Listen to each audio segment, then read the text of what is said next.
I think we're live. Hi, everybody. It's time for Game Changers with my good friend Anson Williams. Hi, Anson. Hey there. You playing hard to get? Always, always. I mean, isn't Always. that sexy? There's something to be said maybe for hard to get, but sexy isn't the word I would use, I don't think. Oh, thanks a lot. No, I don't mean you're not sexy. Hi, Cindy. Hi, Eileen. I don't mean you're not sexy, Anson. You're the sexiest. I just mean that hard to get is hi, Dave. Hard to get is hard. Is hard.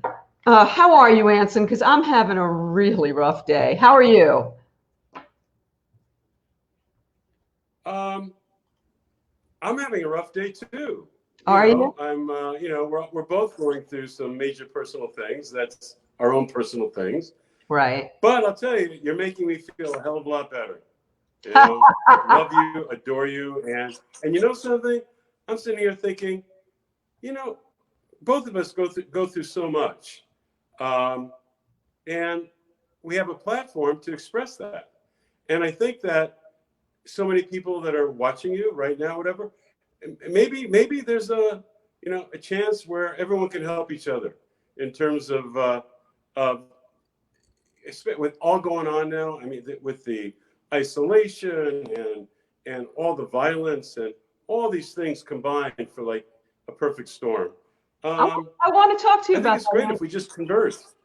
I want to talk to you about your fit, because we call ourselves the COVID crazies. I don't know if you know that I go live every day now. I have this other show called Shooting the Shit with Vicki.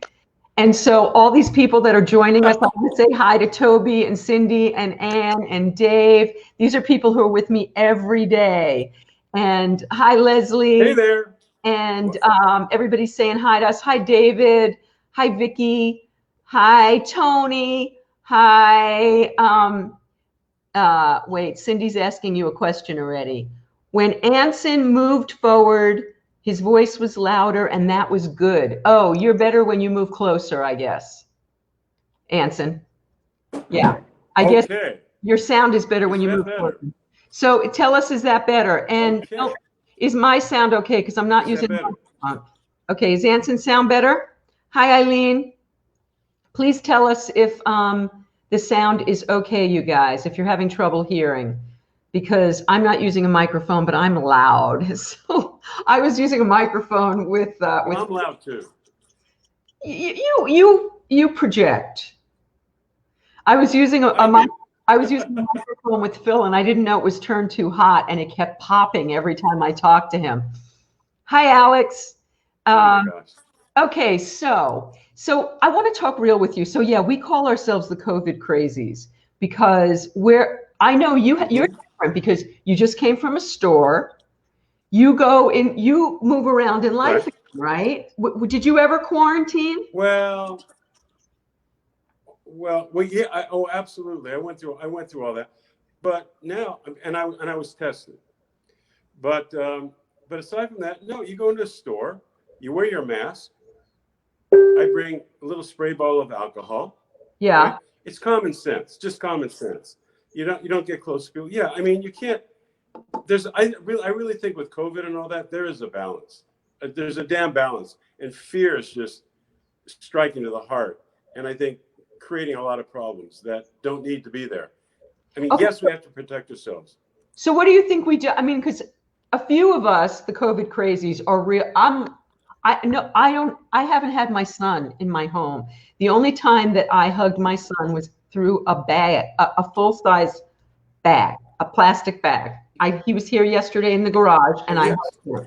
And because he has roommates, and they go out in the world and all of that stuff. I did not see my boyfriend for 3 months because my boyfriend had people coming in and out of his house and all kinds of things. I only hugged him through a bag, and I've only seen him 3 times. So what is the difference between, for you, fear and common sense? Where do you draw the line there? Well, you just were very articulate in common sense. You're not going to be close to people that you know have seen other people, and you don't know where those people have been. And I mean, obviously, you keep a distance, and no, that's what I mean by. But there's also, I call it like your little bubbles, where you know there's certain people that are as isolated as you. Yeah. And you can safely get together. You can safely get together because you know the history. You know there's no outside interference. You know that you're safe. Come on. However, and then and yes, yeah, you go to the store. Two people completely quarantined. I agree with you. Like, I wanted my son to quarantine for 2 weeks so that we could do this, but he can't. Right. Yeah. Right. Then you are doing the right thing, and it hurts. It hurts like hell, but you're doing the right thing. And sing today, because and what's really, really bad, Vicki, the press is so fucking powerful. I mean, here we have this coronavirus, and then we have these horrible problems with, protests and all that now, which are very warranted. However, it's happening at a time that the worst of both worlds are coming together. Right. And if you read today, I mean, there's like a huge bunch of new cases of coronavirus, a huge bunch. Right. It's not going away, but the press doesn't talk about it anymore. So it seems like, oh, it's not so bad. Oh, it's hot outside. Oh, it's okay. It's everyone out there. It ain't okay. Right.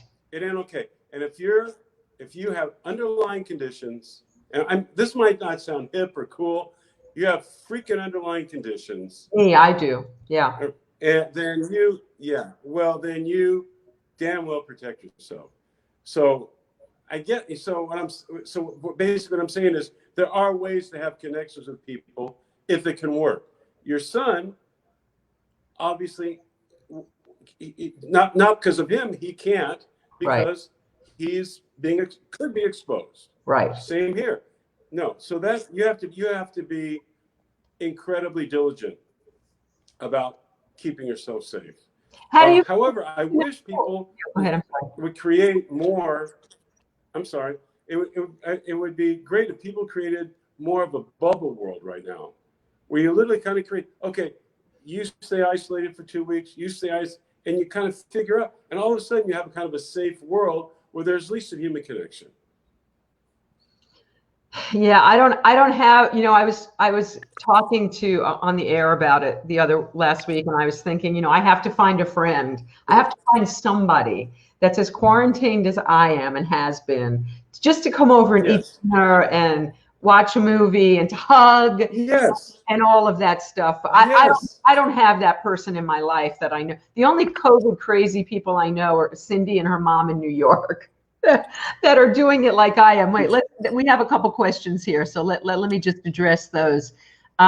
Cindy, they do in Canada. They call them bubbles. You can allow one family in, and then the next phase, another family.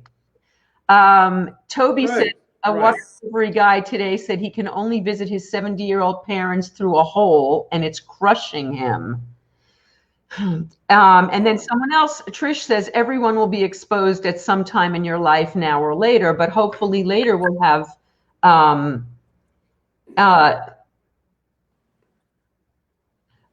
Cindy just said if she was in LA, we'd be COVID buddies. So Anson, how do you maneuver your way through stores? How do you make it so that you feel safe when you go into stores? Well, I don't, first of all, I limit myself in terms of stores. I only go where it's where it's a necessary situation. You need to go to a grocery store.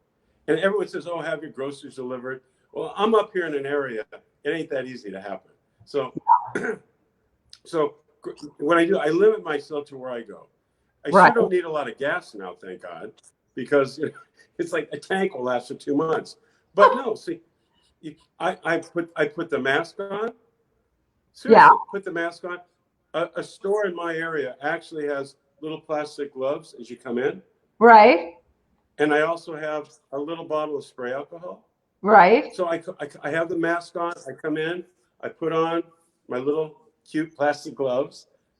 And Yeah. and by the way, and you know, alcohol is hard to come by now. Right. So you have to be very careful about not wasting it, literally. Right. And, Right. and by the way, everyone out there, if you see any deal with alcohol, any deal, stock up now, because this virus is going to come back harder. It's going to come back so freaking hard. But there will be there will be a therapy. There will be absolutely the vaccine. But there's going to be a bubble there where it's going to be kind of catastrophic. Get yourself prepared. Have a thermometer ready. Have alcohol. Have everything you need to disinfect, to protect. All right. Get food. And I'm not saying hoarding. I hate that. Right. Don't take it so no one else gets it. I'm Right. just saying every week, just take a little bit, and get ready for another couple of months. That's all. But anyway, I'll go in and I have the gloves. Then I'm able to pick up a card or whatever, and I go in and I make damn sure I'm like 10 feet away from people. Right. Everyone has masks where I am. They're fantastic. Really? Everyone's careful, very careful. Yeah, that's good. I go when I go up to the checkout. Mm-hmm. They're so diligent where I am. They're wiping down the belt with alcohol, disinfectant. You know, I mean, it is so. I have the gloves on. All this great. I get everything. I make sure I'm a damn good distance from the previous customer. I put everything in. Great. I already have a credit card ready, so I'm not touching anything else. Right. Put the credit card in. Great. Put it back in the pocket. Right, with the gloves on. Get my stuff. Great. Take it out to the car. Then I take off these plastic gloves. Make sure you know. So and then I take the little alcohol spray then, and I spray the top of the bags anywhere I held it. I take my little card out. I make sure that's disinfected. It's really ridiculous, right? No. I take out my wallet. Cindy and I are right now having an orgasm because you are doing our disinfecting process. We love you, Anson. Oh, so then I take my card and I put it in the wallet, right? Yeah. And everything's sanitized now, and I haven't touched the wallet. Right. So I'm good. I put it in. However, you know, and then but however, I had touched the keys. Yes. Because I had to open the right. But but at the same time, I had already taken my gloves off to do it just in case I spray the crap out of them and my hands get right. Then put it in, go in the car. Then when I come back, I leave the bag outside the house. Right. I get my wipes out from it, wipe off every damn package. Do me, yeah, and that's what I do. That's what I do. However, I do have a bubble of people. I do have a bubble of people that I can see. Because the other thing is, there's tremendous problems going on with a lack of touch these days. I don't know if you've read about it, but people, and this is what kills me, and I'm going to cry about this. These poor mothers and fathers in fucking nursing homes, they can't fucking touch their relative. They can't to a window. There's no. You're gone. You're fucking gone. Your immune system is shot. Your immune system is gone. I know you're talking about older people, and I know that it's more tragic for them, but I got to tell you, I haven't been touched in 3.5 months. No hug. Oh no, I understand. No time with my son. I'm sorry. What I mean is, I just see the last moments of a good person's life, and it kills me. That just kills me. And by the way, get this fucking president out of office, that motherfucker. Excuse me, did I say that? I did. It's like, whoo. It didn't have to get that drastic, but backtracking, yes. You and me, whatever. We need hugs. We need hugs. We need to be touched. Your immune system's going down. My immune system is going down. As human beings, we're so fucking detached. It's like a sci-fi movie. You know, so I was, I said, you know me, Vicki, I'm entrepreneurial, right? Yeah.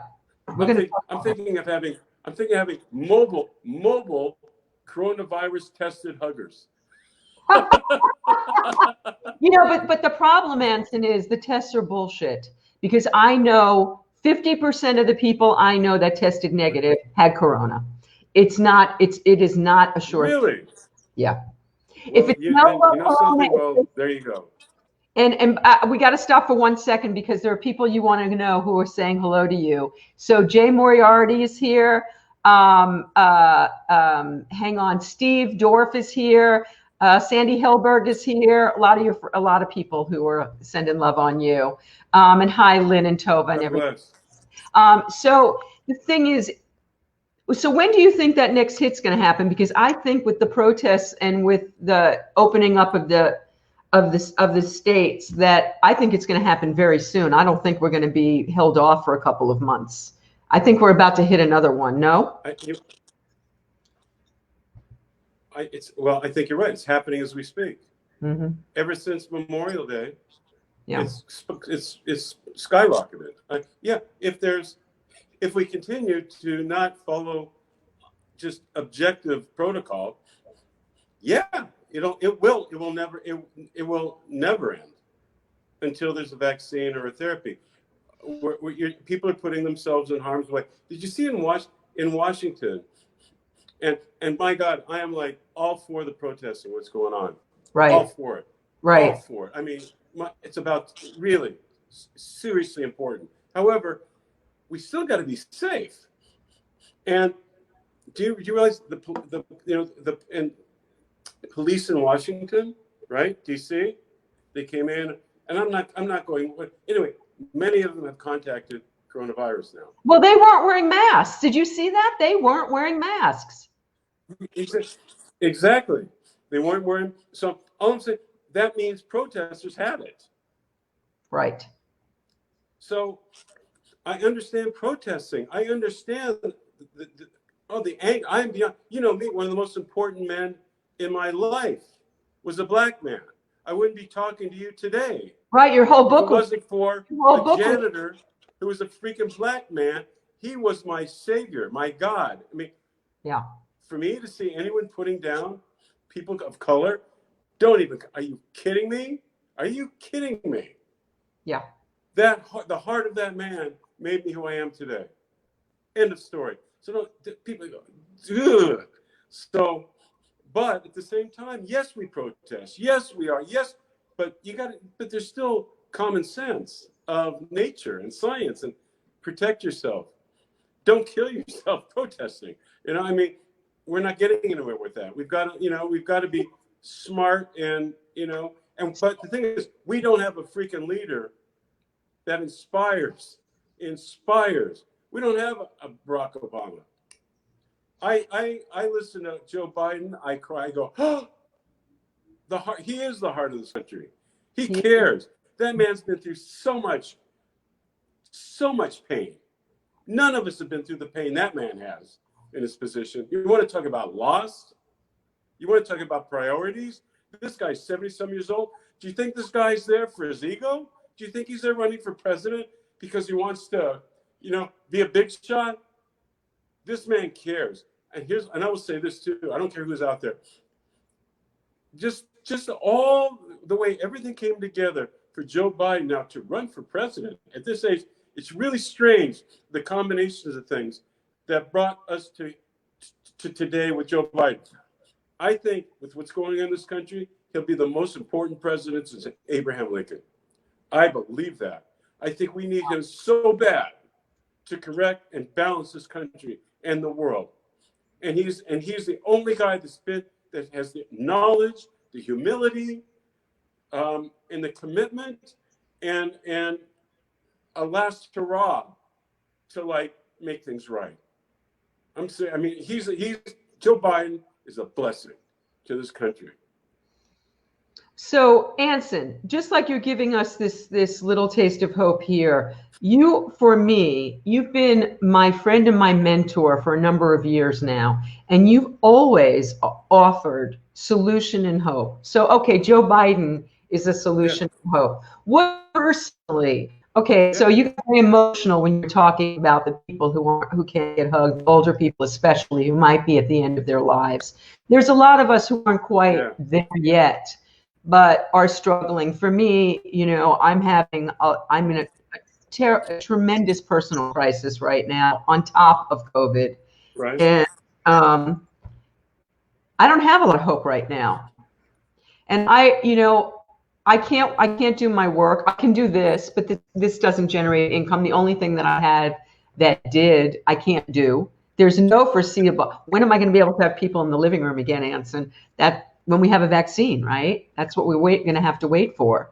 Right. So right. a lot of people like me, and actually the separation has done perhaps irreparable damage for me in my relationship, and it's one of the contributing factors anyway. And can I interrupt you? Yes. Let me interrupt you. It might have showed you the true relationship, and it might have stopped more damage. Oh, perhaps. And I always believe in God's will and all of that stuff. And I believe the best always happens and the right thing always happens. What I'm asking though, Anson, I appreciate that. But what I'm saying to you is, you are a voice of reason. You are a voice of solution. You are. I think we're going to have to tell some funny stories soon. But let's finish. Let's wrap this, and then I want you to tell one of your. Like my nose is running here. It's like terrible. I'm like here because Cindy nose is running. Because I want to talk solution for a few moments, and then we'll get to some lighter stuff, because I think we all need the lighter stuff, because I know I need to laugh today. I know I need to smile, and I need to lighten it up because it feels really dark and heavy. But so if you're a solution-based person. So what do you suggest to those of us? Okay, so you said like creating bubbles. Some of us, I don't have that bubble here. I don't have anybody in my life that's completely quarantined like I am.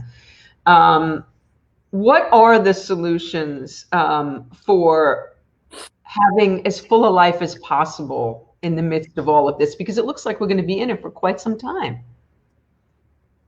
Yeah. Well, let me say, let me ask you, if you look at a video right now, isolated, right? If you look at a video right now, right, and it's an emotional, like this emotional, positive. It's emotional, but oh my God, it turned out to be like a wonderful thing. You cry. Okay, you look at that video and you cry out of emotion, happiness, right? And you feel your endorphins go up, right? Yeah. We should be, first of all, reading, thinking, meditating, everything that connects emotion and positivity to you, of anything of really positive humanness to you, and also what you want in your life. You know, you say, Vicki, you're saying, oh my God, I need to be hugged. I need to be hugged. How many millions of other people feel the same, right? There's something about communicating that and understanding it and connecting that almost feels like a hug. It does. You do everything you can. You do everything you can to pump up those endorphins, pump up that emotion, give someone else what you need. Hi, so-and-so, I need a hug. I can't be there, but I'm hugging you. And when you say it, you're going to feel hugged. And when they come back, you get that answer back, oh God, thank you. You thought of me. You're going to get up a double dose of endorphins. It's not as much as being there, but you will like stay in a positive place. You can't see, you are what you think, Vicki. Everyone says you are what you eat. Bullshit. You are, to a point. You are what you think. You can beat a lot of things if you think right and your endorphins are kicking and your immune system's kicking. It all comes from your mind and actions. All right. So stop thinking of the worst, start thinking of the best, and really get the fuck outside of yourself. Really. Get the fuck outside of yourself and care about it and go, my God, if I'm going through this, I'm going through this right now. I'm going through such, I'm not going to get into the personal thing. It's hell what I'm going through right now. But other people are going through hell. You know how I feel good? I can help them. because I'm there. I feel it. I'm going through it. And I have a platform to be able to help others. And it connects. And it helps them, even in this coronavirus. And all of us who have a platform should be thinking of others before ourselves. You want to get better? You want to feel better? You want to feel less lonely? Freaking give of yourself now, today, in this limited environment. Mm-hmm. You'll help others, and you will be a better person at the same time. And you will come out of this larger and with a larger heart. And we will all want to come out of this with a larger damn heart. I love all of that, and I agree with all of that. And, you know, my small part is that I go live every day to connect with this group of people and these people that I love. And we hug each other every day on here because we communicate. Because even though it's only me on camera, I read their comments and we talk, and they're part of the conversation. And I'll make them part of the conversation before but there's a lot of requests for stories from you and for, you know, I have my favorite story, which I've made you tell 100 times about, you know, I don't know if a lot of people know how entrepreneurial you are, and I'm holding up right now Alert Drops, which is Anson's product. And Anson is saving lives and changing lives with this. The last time I squirted it, oh, this one's broken. I can't get this one to squirt. But this is saving lives because thank you very much. It keeps people awake when they are falling asleep. And I've used it on the road, and it has absolutely been a lifesaver. At 3 in the morning when I'm falling asleep behind the wheel, wow, this thing makes a difference. So you're very entrepreneurial. I want to get more current, but can you just tell us your first entrepreneurial story, how you made your first deal, how you made your first money? I make you tell this story every time. I was 9 or 10 years old. And, you know, I grew up, you know, in a lower middle-class family. Today it would be poor. But back then it was a fair world. Mm-hmm. And the GI Bill allowed you to have a house and stuff like that. I mean, a house, and they're really, it was an amazing time to grow up. So, but we had no money. And my dad, his goal in life was to be an artist. And in college, he had created this cartoon stationery, and it was really cute. It was all these little cute cartoons, stationery, and these little folders, and they were just stuck in the garage. They were stuck in the garage, in a box, right? And I remember he showed it to me. Well, I never could do anything with it because he wasn't a salesman, right?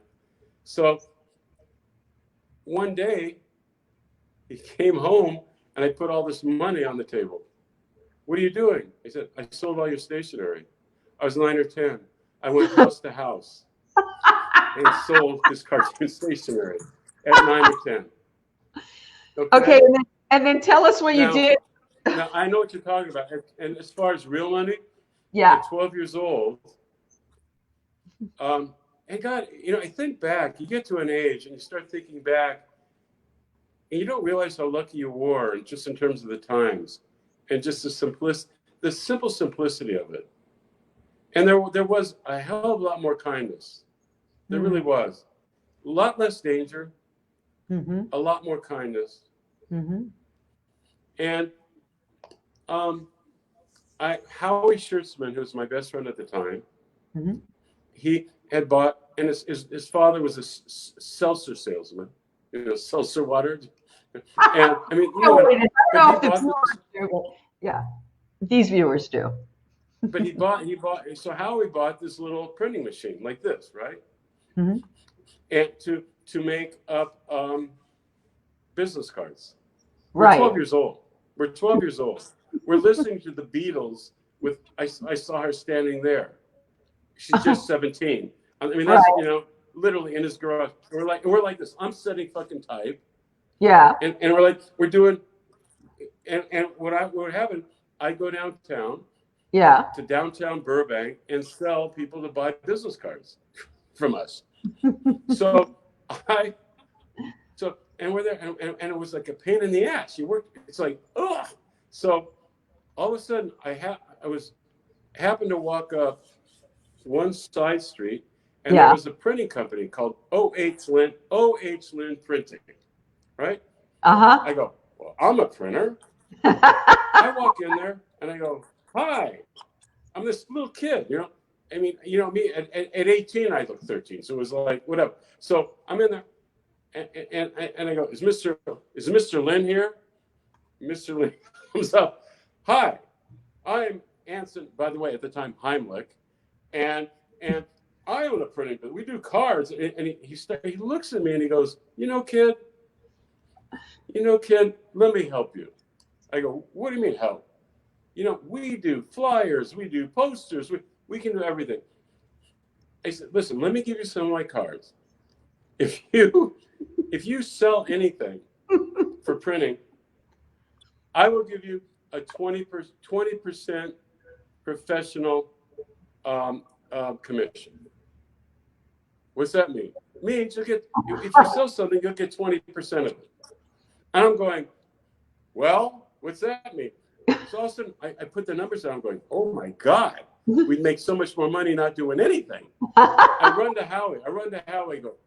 I go, stop the presses, Howie. Stop the presses. And Howie's going, what do you mean? We got to get these, screw the cards. We're going to be rich. And I tell him the whole story about O.H. Lynn. And I go, you coming with me? Let's go. I said, and then O.H. Lynn gave us all these samples of what he does. Uh-huh. Right? Penny's department store is right, which is now the Golden Mall in Burbank, right? Penny's department store. I look at Howie and I go, we're going to get the Penny's account. Right? And how old are you, Anson? And Vicki, 12 years old, 7th grade. And by the way, this thinking is why I'm talking to you today. Out of the box. I just want I didn't know they're a national chain. I didn't know you couldn't get the printing contract for J.C. Penney's. Anyway, walk in, go up these old stairs, go to a receptionist, and I say, we'd really like to talk to the manager. Well, what about? Well, we have a printing business. We want to do printing for you guys. Yeah. And the manager happened to look outside the door, seeing these two kids, and heard us and started laughing. He says, come in here, guys, come in. We walk in, and we go, you know, look what we can do for pennies. We can do posters. And he goes, kids, I really can't. I really don't have the authority to hire a printing company for the entire J.C. Penney's franchise. However, he said, I just bought and I'm opening a beer and sandwich shop next to Burbank Airport, and I need flyers. Can you boys do that for me? Can you give me a quote? Can you do flyers for my new restaurant? Can we do flyers? He goes, well, and he goes, here's what we need, and he writes out what he needs. That day, we run to O.H. Lynn. We got a deal, right? And O.H. Lynn does this kind of temp flyer. Yeah. Bring it back. The manager goes, geez, that's great. Done. $78 sale. We got 20% of it. 20% of it. Unbelievable. And guess what? From that day forward, now we're talking what? I'm 70 now, so figure when I was 12. Yeah. I was making $25 to $50 a month with the printing press getting cobwebs. Wow. Howie and that's what I was getting. Wow. And and that was the beginning of an entrepreneurial career, of thinking out of the box, of seeing what I have, what I don't have, of not being a damn victim, of not seeing the worst, but seeing what's possible. Great lesson, right? A great lesson. And you did it again. And I want to go through the next one, and then we're going to get to current day. But when you were on Happy Days, all right, you found a way to up your ante at Happy Days. To make $1 million? What'd you do, Anson? To make $1 million? Yeah. You mean I was getting $1,200 a week and how to become a millionaire? Yeah. Yeah. Yeah. Well, a lot of times, especially in the arts, it's really difficult, to make a living, whatever. Anyway, when I finally got Happy Days, back then, way back then, just it wasn't the same world as today. Actors did not get paid like actors today. Right. No matter how popular they were. Once in a while, someone is, but basically, and also, if you weren't the major star, if you weren't the major person, you were pretty just replaceable, right? So, but again, and I'll tell you exactly what I made on Happy Days. The first year, $900 an episode. Wow. The second year, $1,200 an episode. The third year, $1,800 an episode. The fourth year, $2,400 an episode, right? But I didn't look at it like, oh, I'm not getting paid enough. I'm looking at it like, man, there's a lot of opportunity here. So anyway, first year of the show, not a lot of money, right? But I knew I happened, just because of circumstance, I had met David Cassidy, and Partridge Family had just ended. Right. And he was telling me how much better he did off the show than on the show because he sang on the show. And then the first year of Happy Days, the Brady Bunch was still on the Paramount lot. Right. And Barry Williams and everybody, they were going all over the world doing a singing group now. And they were making a bloody fortune off the show. So I'm thinking, I'm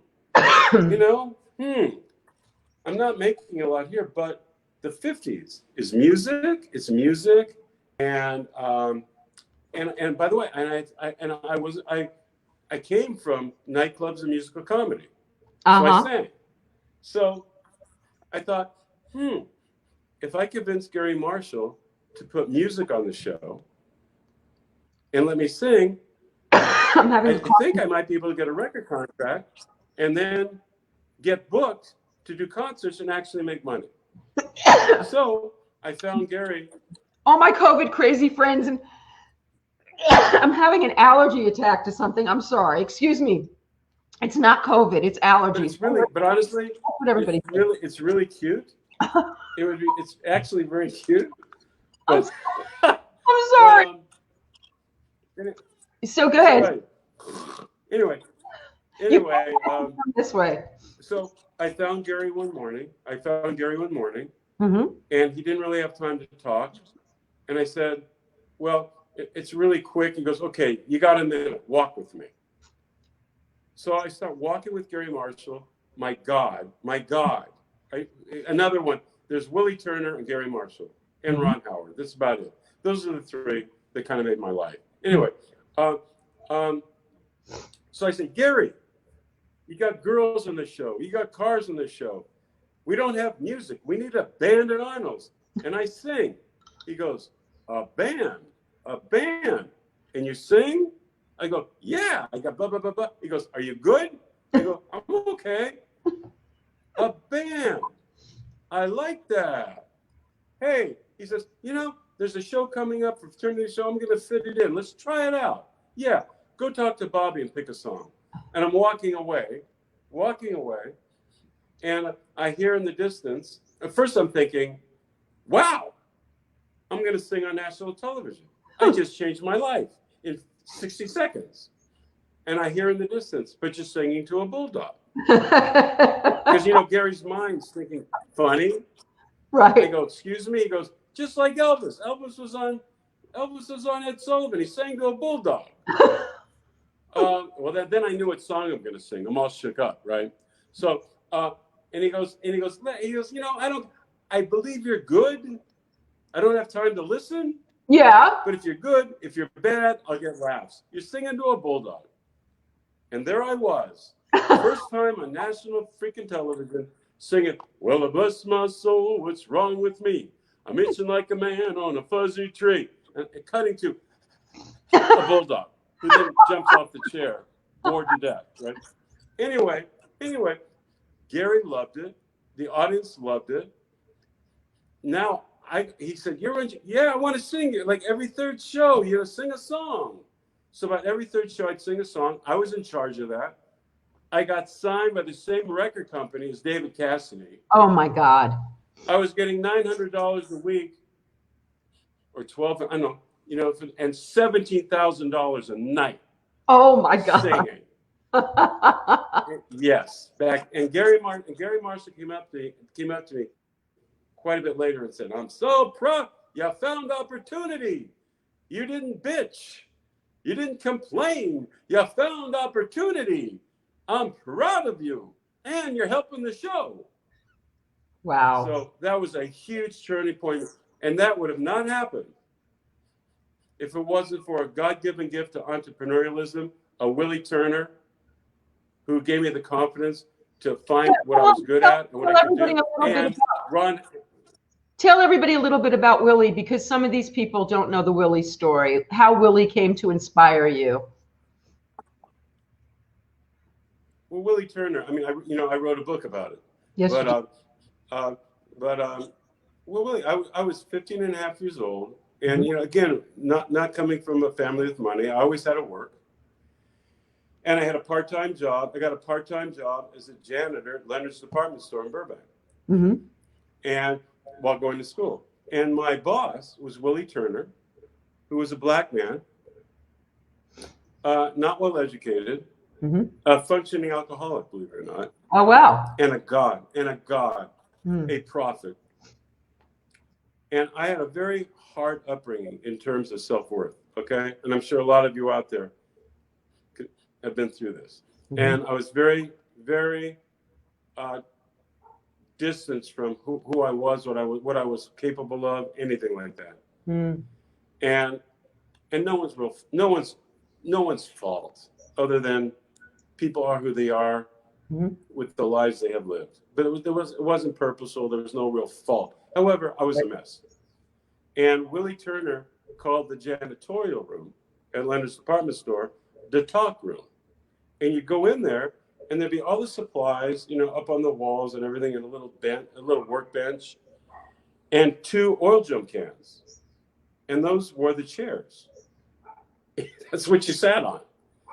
And he was the first person to ever talk to me, not at me. And he made me feel good about me, the Smith. He gave me such confidence in what I could be and what I was here to be, and the mountains I could climb. And I wouldn't be talking to you today without this uneducated black man, functioning alcoholic, that was second, like a major part of my life. Major part of my life.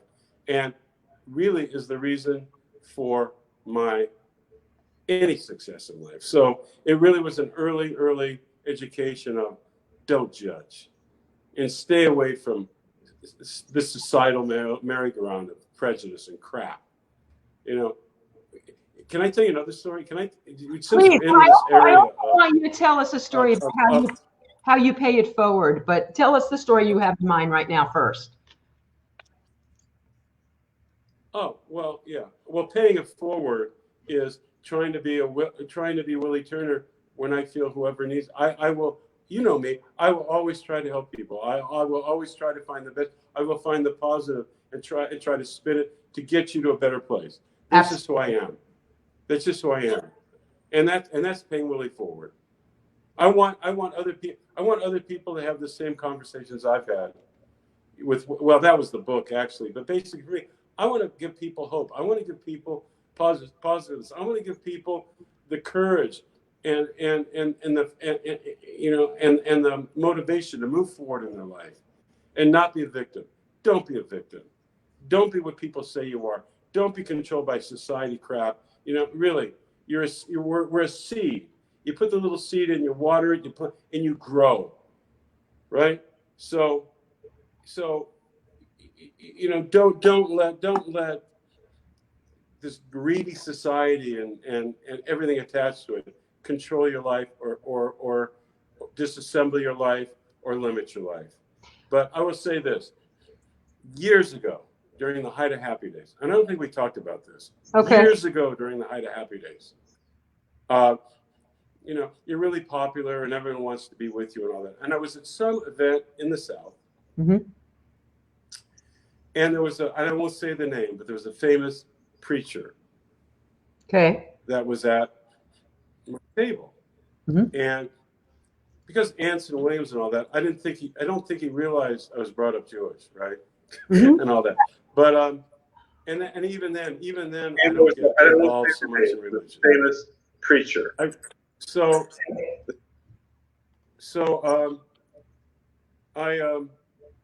We're sitting there, and he said something about, oh, you know, black people are great, but you know, something about we shouldn't intermingle, right? We shouldn't be together, right? Okay. And I sat there and I'm going, are you effing kidding me? And it just hit me. And I asked him, I said, is God perfect? Absolutely. Does God make mistakes? No. And then I said, can giraffes and lions have babies? He goes, no. I go, what? Well, I said, because it doesn't work. No, they're not supposed to. Then why, sir, can black, Asian, how come we all can have perfect babies, perfect genetics to create new life? And he's looking at me. Well, it says in the Bible, oh, screw your Bible. Screw your Bible. That's God. You want to talk about God? We're meant to be together. We're meant to be one. Doesn't matter your race. Doesn't matter your color. If we weren't supposed to be one, we could not procreate together. Impossible. And that was a major turning point in my life, too, in terms of being an activist for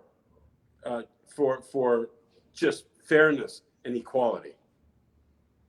I love it, Anson.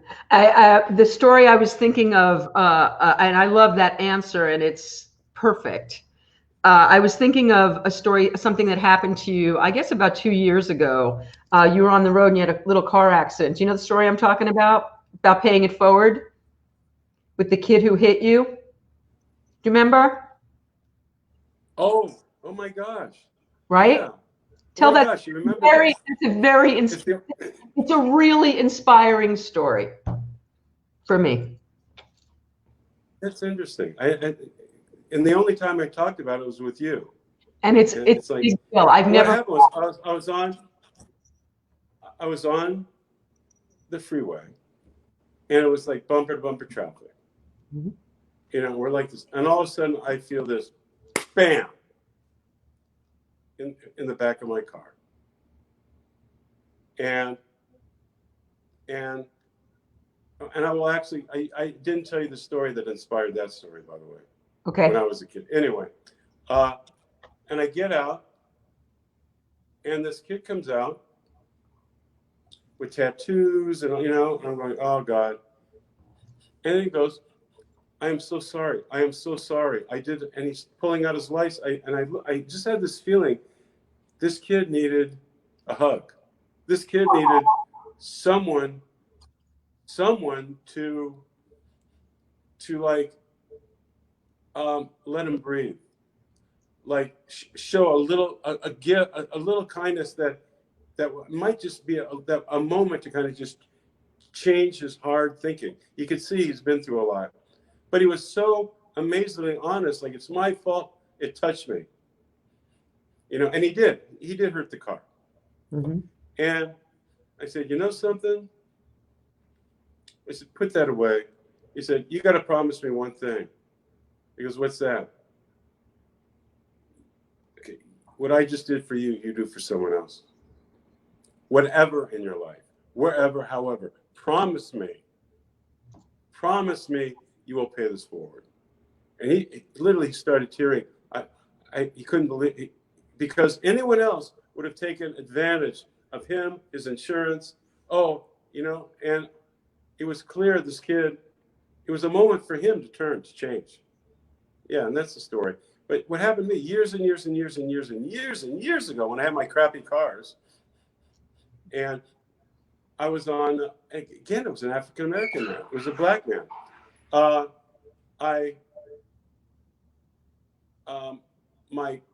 got a flat tire, Mm-hmm. and on the road, and this funky truck comes by, and this guy comes out, kind of scary, really big guy. Mm-hmm. But, can I help you, son? Mm-hmm. And he helped me do because I didn't have the jack or anything. He helped me, and we got the tire back on. And I said, "Oh my gosh!" And I was nothing. I was a spit in the world, you know. Right. And he said, "No." He said, "You just do it for someone else sometime." And though it's funny, everything I've gone through in my life, all the people you meet, all the big hoo-ha bullshit, Willie Turner's and that guy, that's who stick in your mind. That's who stays with you. Not the famous, not the rich, not all that bullshit. It's people that connect with you totally from the heart in an incredibly selfless way. That's who sticks with you. And that's who changes you. And that's what makes you a better person. And that's what helps you climb your mountain. And that's who gives you purpose. I love it, Anson. And it reminds me every time you tell your story, it reminds me. I mean, it's something that if each of us paid it forward at every opportunity, what a world this would be if we were all paying it forward. Different world. It's a beautiful thing. Do you remember Cindy Beagle from Happy Days? She was a writer. She was here in the living room. I believe you met Cindy. Yeah. So Cindy, Yes. story. Yes. You were the most positive person on the Paramount lot, and she said you got Bette Davis to agree to do a TV movie, and nobody thought you could do it. Is that true? Yeah, I did. How'd you do it? It's true. It was Ron Howard and I that got Bette Davis. Yeah. And it was a film in 1980 called Skyward. And it was the first time a disabled actress had the lead in a movie of the week, ever. It was a breakthrough. Wow. It was a breakthrough. It was 1980. And I remember we developed the script, and Brandon Tartikoff, who was president of NBC at the time, Mm-hmm. a phenomenal man, Mm-hmm. really phenomenal man, was kind of stuck because we wanted to do. I said, "Okay, well, who are you going to cast?" Well, I said, "We really have this young girl who's a disabled actress. We'd love to put her in the lead." Well, we really need Melissa Sue Anderson from Little House on the Prairie. And I said, well, that would really kind of be hypocritical. I know, but then he finally said, listen, the other major part is a retired stunt lady in her 60s or whatever. If you can get someone like Bette Davis, you can have that actress. Well, now getting someone like Bette Davis was like, getting blessed by the Pope from Burbank. It's like, what are you fucking kidding me? It's like, at the time. However, I was watching Johnny Carson and Bette Davis is on, Mm-hmm. just coincidentally. Mm-hmm. And she was complaining about the old lady script she got. And she wanted to do something that had some action. Wow. I'm thinking, what better action than a retired stunt lady, pilot lady?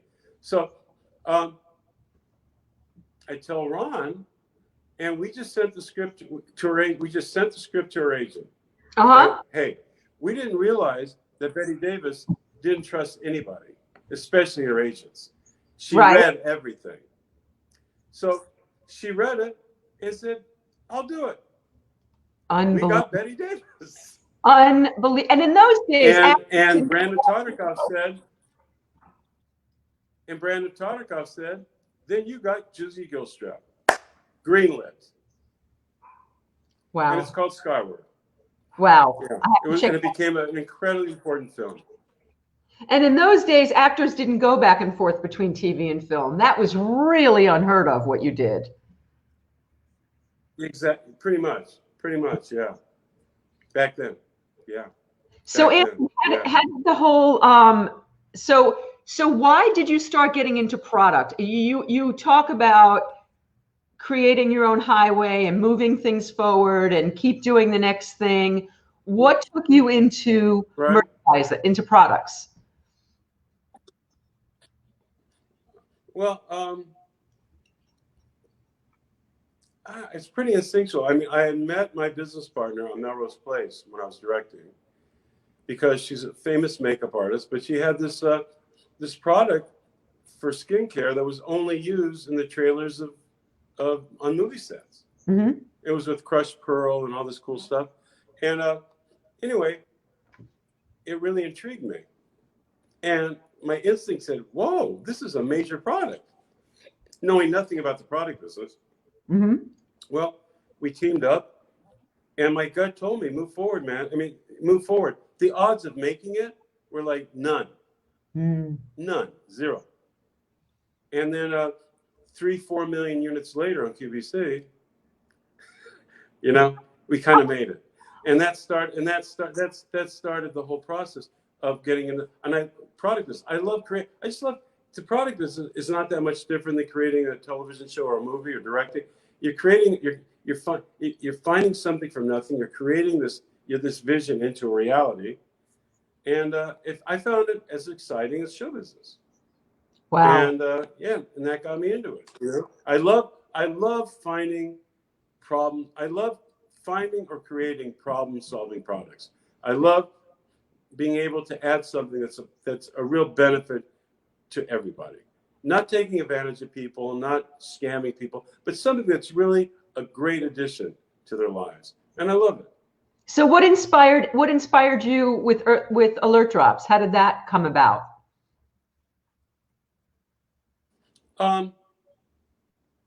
Well, you know, I almost killed myself like decades ago. I was directing a show, exhausting day, and fell asleep at the wheel driving home.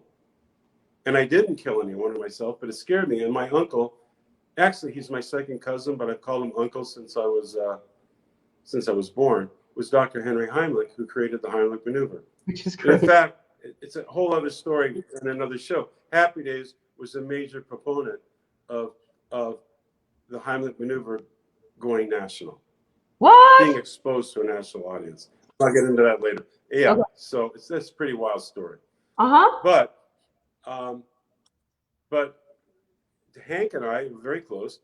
I told him about what happened, and he told me that you know, you need to have cut up lemons with you on exhausting days. And he explained how the citric acid and sour lemon hits the lingual nerve on top of your tongue, and the reflex reaction of the body, just like when you go to a doctor and they test your reflexes, right, with a little rubber mallet. Well, there's reflex reaction to tongue and brain. So citric acid and sour lemon on top of the tongue hits the lingual nerve, and the reflex reaction is adrenaline. Whoop, you're instantly up. Nothing in your system, it's just your body reacting with adrenaline. You're up, you're alert, you're safe. Wow. So I did that for years, and then I got in the product business years later. And not only did I see, you know, how drowsy driving is catastrophic in the world. It's like there are more deaths than drunk and medicated combined. It's a horrible problem that can be cured. We literally either with lemons or Alert Drops. But we found out it went even further. Anyone who needs to be alert, a machinist, jobs, police officers, doctors, whoever needs to be clear and instantly like awake and safely with nothing in your system. Kids studying without screwing up your system with all these horrible drinks that people drink. Just your body waking the body. I talked to Dr. Heimlich, and that's when I said, can't we do it? Can we do an alert drop, like spray drops? Can we get citric acid, sour lemon, have it a little spray, and spray it on top of your tongue? He said, this is before he passed away a few years ago. You'll save more lives in the Heimlich maneuver. More people are exhausted than choking. I'll do anything I can to help you. It will say, you promised me you'll do this. And he helped me develop this product. And 2 weeks before he passed away, I promised him I would get this product out because he knew how important it was. And today we just, you know, we donated so many to the front lines of healthcare workers during this virus thing because they're exhausted. Also, there's a thing with this isolation called isolation fatigue. People are they're depressed, they're tired just because of the super change in their life, and they're lethargic. They're really lethargic, just being stuck. And we're finding out that Alert Drops is a major benefit to people because it kind of wakes you up, gets you going, you feel better, and kind of gets you out of that doldrum naturally. And by the way, we didn't invent anything new. We just took old science. It's very old science. And if people go to alertdrops.com, they can read all about it. It's just very old science. Citric acid, sour lemon on your tongue, boom, and nothing's going to hurt your health. It could save your life. It can make you feel better. So simple. And I tell people too, if you don't want to buy Alert Drops, get cut up lemons. It's just Alert Drops a little cleaner and easier. Otherwise, bite into a lemon. It'll do the same thing. That's fantastic. So tell us how, I don't think I've heard this story, how the Heimlich maneuver became into the national consciousness because of Happy Days. How did that happen? Dr. Heimlich, was having a hard time bringing attention to the maneuver because of the politics he had with the American Red Cross. They hated him. Why? And they hated him. And they had, because he exposed some things and whatever. Dr. Heimlich was a purist, a real activist. And they kept promoting slap on the back. In fact, to this day, you'll never see the Red Cross saying the Heimlich maneuver. They will say hug for life. Wow. To this day. Wow. Right. So anyway, they were stopping him. And he was getting regional stuff, right? But he's a little, and so he happened to visit the Happy Days set one day, and we were talking about it, and he was frustrated in not being able to get the attention it needed. And there was a phone call on the set for me, and it was from the Merv Griffin show. And someone had dropped out for the show that night. And I had done the show a couple of times, and they asked if I'd be available to sing a song and be interviewed that night. And I went to Henry, and I said, hey, maybe we can get the Heimlich maneuver on, like a naive schmuck. Maybe we can get the Heimlich maneuver on. So finish rehearsal, go back to my place, shower, he comes with me. We go together to the Merv Griffin show. And I go, where's no Merv? He's busy, no Merv. Who is a great guy, by the way. So I rehearsed the song, no Merv. Okay, we tried. All right, we tried. They give Dr. Heimlich a seat in the audience. I go to the green room, and I'm waiting for my turn. We tried. So, okay, my time comes up, sing the song, and then you walk over to be interviewed by Merv. But there's a break, for commercial break. Right. I go, wait a minute. It was like Garry Marshall with the singing, right? Now I've got Garry Marshall. I have Merv Griffin and the Heimlich maneuver. I got 60 seconds to sell this sucker. So my uncle's in the audience, the Heimlich maneuver, blah, blah, blah, and he says, wait, he goes, I heard about this. He says, I heard about this. I was in Ohio. Somehow he read something somewhere. Really? Oh, 3, 2, 1, back on the air. I'm like, whatever. Out of the blue, Merv Griffin goes, I was talking to Anson, and Dr. Heimlich, can you please stand up in the audience? Explains the whole Heimlich maneuver, brings him on stage, does the maneuver on Merv. Oh my God. Does the maneuver on Merv. Bam! Freaking bam! Wow. Lives were saved that night. Wow. 3 weeks later, he's on Johnny Carson. 3 weeks later, he's on Johnny Carson, and it blows out.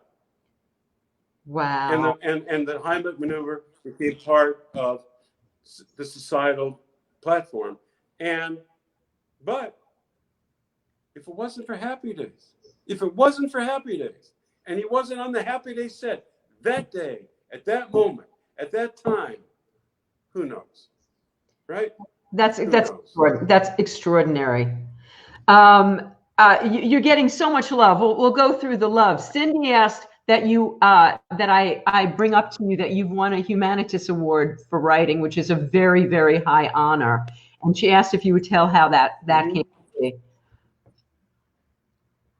Well, I've got when I started directing and all that, I started as a producer. I had co-written a show called No Greater Gift, an after-school special, and it was the first show I had ever directed, and I had to hire myself, and it was called No Greater Gift, and it was about organ donorship, through these two kids in a very, and the show was monumental in a huge percentage of new donors, and we won the Humanities Award in writing for the show. Wow. Yeah. 1985. Wow. Like that. Wow. Yeah. By the way, a few people have ordered alert drops while we've been talking, and Cindy just said she thought you were going to say that Fonzie performed the Heimlich on Arnold. So I that thought would have been great. No, that would have been even better. So Anson, so here we are in the middle of COVID. You can't, I mean, the sets are closed, right? The movie studios are closed, although I've heard they're going to be opening up partially. What do you think about that? I've heard they're going to be opening the studios June 12th. What do you think about that? Do you want to be on a set right now? I don't, you know, I don't, I do, I know that studios are going to be incredibly careful. So I don't know enough. I don't know enough how they're going to do it. I'm more, you know, as a director, I could see. I mean, I could see it kind of working, you know, but I'm very nervous about our actors because they don't wear masks. Exactly. Right. Exactly. So you know, so for me, jury's out, man. Jury's out. I haven't been asked that question. Just thinking it through. I don't think it's very. I mean, I know economically it's important. I do know that. But in terms of safety, man, jury's out. Jury's out. I don't know. I don't know. That's very close contact. And you're getting these very famous people and unfamous people. I mean, it could be a nightmare. It doesn't feel right. I mean, can we even have love scenes again until there's a vaccine? Is that even a possibility of something we could, in good conscience, do? Oh yeah, you can do that through. Well, again, you know something? I don't know, because now I'm hearing about people have it and there's no temperature and there's no one, and you don't even know. I don't know enough. I just don't know enough to answer that. You know. But so, I think it's precarious. I agree with you. And so, Anson, so here we are in COVID, and your life has been disrupted as everybody else's has been. How are you being productive in COVID? Right. Are you being productive in COVID? Ooh, are you different in COVID? Oh yeah. Well, yeah. Well, you know, as being in the business, I mean, I'm always writing. You know, we're submitting. I mean, there's limitations and all that. So yeah, I just try to do productive things, whether it's writing, whether it's something in the house, whether just something, you know, something productive that gets your mojo going. You know, at least where I am now, people are donating time to leave dinners that you cook off at people's homes they can't get out.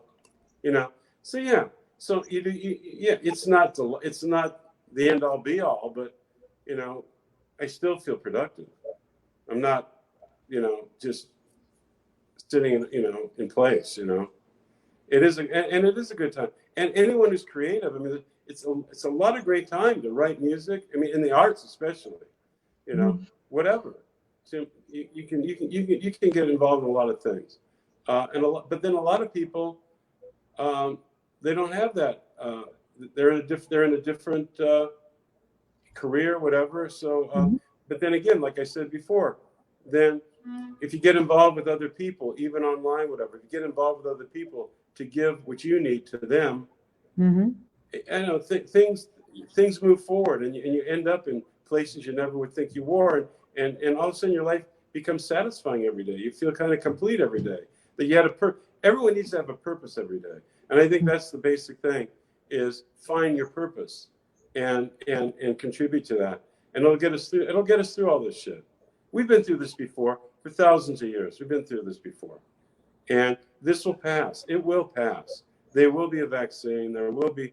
And the other thing I think hopefully this teaches people, eat correctly, get your immune system up, be proactive, be freaking proactive for your own health, for your own life. Be proactive, and don't just be a thing in the wind that just eats McDonald's, that just gets motivated by greed. And no, take charge of your life and be as strong and as healthy as you can. And that's how you can beat all this stuff too. By the way, I believe there's a lot of people that don't get the virus because their system actually beats it, because they actually do the right thing for their lives and are proactive in being as healthy as they can, also productive as they can. I think that's really true.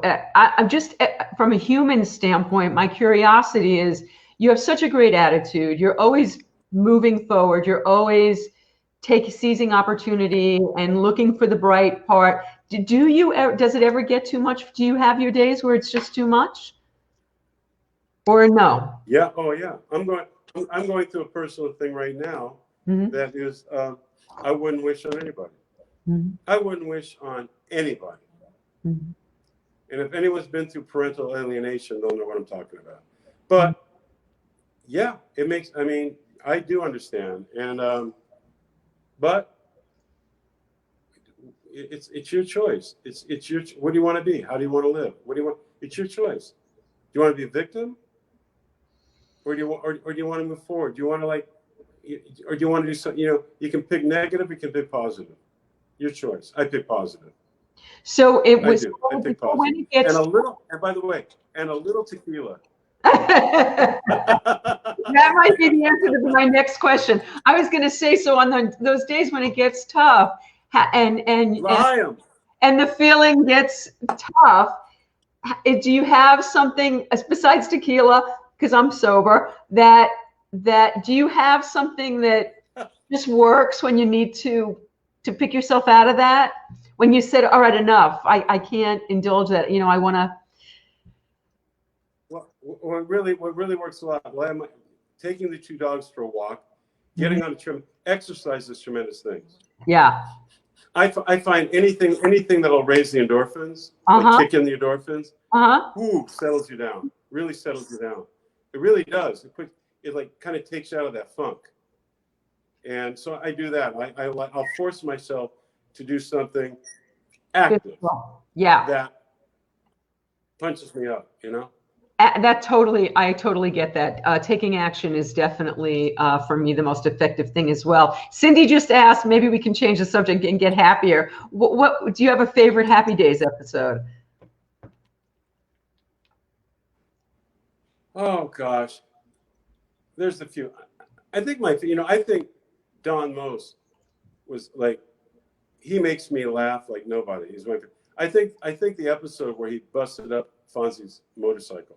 To this day, it makes me howl. Makes me howl. Other than that, my other one I think was when I sang to Joni, "Put Your Head on My Shoulder." That was a huge. It was a huge. I think it was the highest rated episode of all time. Wow. Oh yeah, like 67 million people. Wow.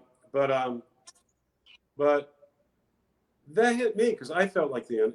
There's something about it that just emotionally hit me. The whole, just that whole, just the whole premise and the puppy love and still,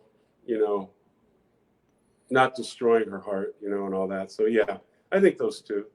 Yeah. That's fabulous. Somebody asked earlier, Dave asked earlier to ask you about Donnie Most, and I know that your relationship with Don is so far beyond Happy Days. You guys are still the best of friends. Oh yeah, we're best friends.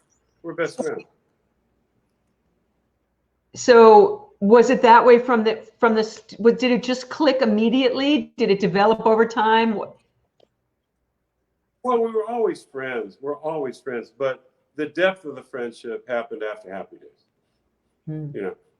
We just really learned to love each other, and I mean really deeply care about each other beyond show business. Yeah.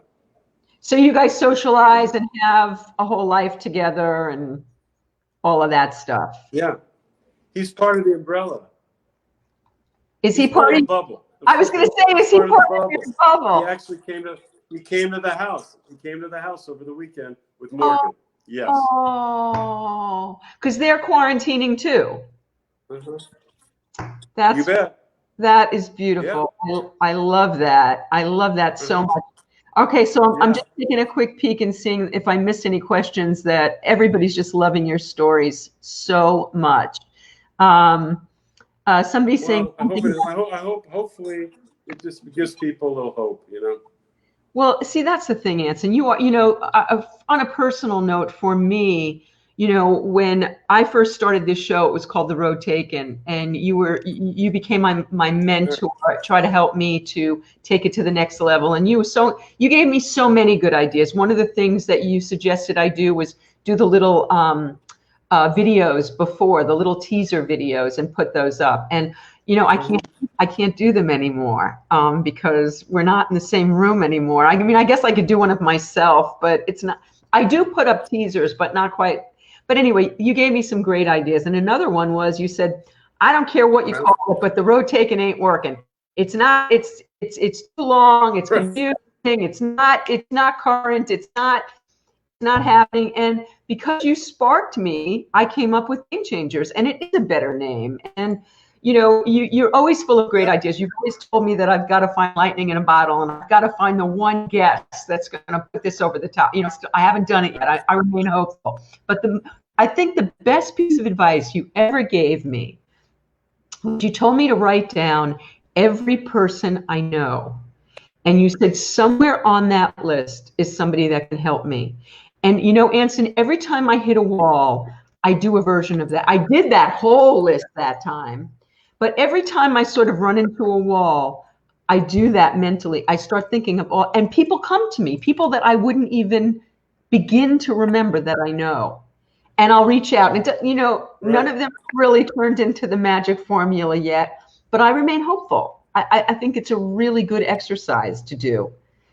So I call him, I don't call him my money manager, Cindy. I call him my money mentor because Anson is entrepreneurial, and Anson, you haven't, I wouldn't say you've been money focused, but you've been, what would you say, success?